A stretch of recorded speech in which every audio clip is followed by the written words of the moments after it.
Hello বন্ধুরা, আমি জয় আর আমি প্রীতম। শুরু করছি আজকে আওয়ার স্পোর্টস ওয়ার্ল্ড। আজকে শুরুতেই দেখে নেবো ইস্ট বেঙ্গলের খবর। দেখো, সবাই জানি আমরা ইস্ট বেঙ্গলে রাকুটেন নাকি স্পন্সর হয়ে আসতে চলেছে। রাকুটেন কেন আসছে, কী কারণে আসছে, জেনে নিই আজকে সেই কথা।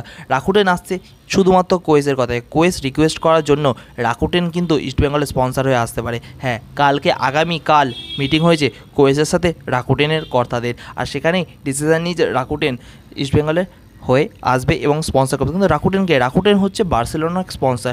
বার্সেলোনার যাবতীয় সব কিছু রাকুটেনের কাছ থেকে বর্তমানে আসে, এবং এই রাকুটেনের সাথে যদি চুক্তি হয় ইস্ট বেঙ্গলের, তাহলে কি সুবিধা হবে? তাহলে এই সুবিধা হবে যে ইস্ট বেঙ্গল বারবার ফ্রি সিজন ট্রেনিং পেয়ে যাবে স্পেনে অর্থাৎ বার্সেলোনার গ্রাউন্ডে, এবং ছোটো ছোটো আমাদের যে ইস্ট বেঙ্গলের সন্তানরা আছে বা বাচ্চারা আছে, তারাও কিন্তু ফ্রি ট্রেনিং পেয়ে যাবে বার্সেলোনাতে, এবং তারাও স্পেনে খেলতে পারবে, যেরকম আমরা বলেছি। হ্যাঁ, এইভাবে একটা সার্কেল দারুণভাবে গঠিত হবে। আর এরকম আমরা আগের দিকে দেখেছি অ্যাথলেটিকো মাদ্রিদের সাথে এটিকে যে রাইয়াপটা ছিল আগে, তারা আমরা দেখেছি কত সুন্দর টিম বানিয়েছিল, তারা কত ভালো টিকে যায়। আইএসএলে কিন্তু একটাই দল ছিল তখন, এটিকে, আর এটিকে কিন্তু দুবার পরপর চ্যাম্পিয়নও হয়েছিল। তারপরে কিন্তু টাইআপ ভেঙে যায়, আর এটিকের অবস্থানটা এখন কোথায় দেখতে পাচ্ছি। তো এই দিকে আমরা একটা নির্ধারণ করতে পারি যে ইস্ট বেঙ্গলের অবস্থানটা কত দূর যাবে, কত ভালো হবে। তো আশা রাখি যে রাকুটেন আসার পরে ইস্ট বেঙ্গলের আরও উন্নতি হবে, আরও খুব ভালো হবে। বারবার ফ্রি সিজন ট্রেনিং পেয়ে যাবে ইস্ট বেঙ্গল ক্লাব, আর কত না একাডেমি তৈরি হবে বা যে বাংলায় তথা ভারতবর্ষে ইস্ট বেঙ্গলের। তো এবার চলে আসি আমরা ইংলিশ প্রিমিয়ার লিগের খবরে। ইংলিশ প্রিমিয়ার লিগে কালকে ছিল ডার্বির সব কথা শুনে নাও প্রীতমদার কাছ থেকে। কালকে রাতে প্রিমিয়ার লিগের কিন্তু একটা মহা ডার্বি ছিল, Manchester United versus Manchester city.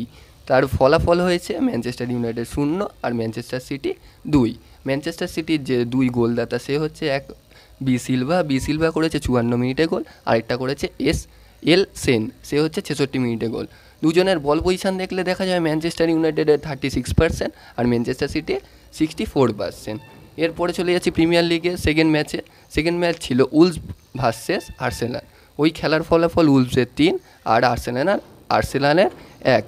আর্সেনালের হয়ে যে গোল করেছে সে হচ্ছে পাপাস্টাথো পৌলাস, সে করেছে 80 মিনিটে গোল। আর উলসের হয়ে যে 3টে গোল করেছে সে হচ্ছে এক আর নেভেস 28 মিনিট একটা গোল করেছে, একটা হচ্ছে ডোলভার্টি, সে করেছে 37 মিনিটে গোল, দোহার্টি, আর হচ্ছে জোটা, সে করেছে 45+2 এক্সট্রা টাইমে গোল করেছে। দেখো, এই তো ছিল আজকের নিউজ, এই আজকের আপডেট নিউজ। তো এরকম আপডেট নিউজ জানতে চাইলে আরও আছে প্রীতমদা আরও কিছু বলবে। আর হ্যাঁ, আজকে বিজয়ন স্যারের বার্থডে, তো হ্যাপি বার্থডে বিজয়ন স্যার। এখানে ইন্ডিয়ান ফুটবলের কিছু খবর, আর ইন্ডিয়ান ফুটবলে কে কোথায় বাংলা থেকে সই করলো আমাদের ইন্ডিয়ার যে আইএসএল এবং আই লিগের টিমের মধ্যে, তা জেনে নিই আজকে প্রীতমদার কাছ থেকে। কালকে কিন্তু মুম্বাই এফসিতে সই করেছে হচ্ছে সৌরভ দাস। এছাড়াও সর্দার সমিতির কোচ হয়ে আসতে চলেছে কে, আরমান্দো কোলাসো, যে ইস্টবেঙ্গল প্রাক্তন কোচ ছিলেন। দেখো, এই তো ছিল কিছু টুকটাক আমাদের কলকাতার এবং ইন্ডিয়া সমিতি অল্প নিউজ, ইন্ডিয়া ফুটবলের নিউজ। তো এরকম ফুটবল নিউজ আর আপডেট পেতে চাইলে আমাদের চ্যানেলটা সাবস্ক্রাইব করো, লাইক করো, শেয়ার করো বন্ধুদের সাথে। আর আমরা এরকম ট্রায়ালের খবর দিতে থাকবো। আজকে কোনো ট্রায়ালের খবর আমরা বলছি না, কারণ ট্রায়ালটা একটু দেরি আছে। হ্যাঁ, আর হয়তো 1 মাস বাকি আছে, তার জন্য আমাকে ট্রায়ালের খবরটা আজকে দিচ্ছি না, আমাদের কাছে চলে এসেছে ট্রায়ালের খবরটা। তো আমাদের চ্যানেলটা আপডেট রাখো তোমরা। তো আজকের মতন টাটা। হ্যাঁ, নেক্সট ভিডিওতে দেখা হচ্ছে।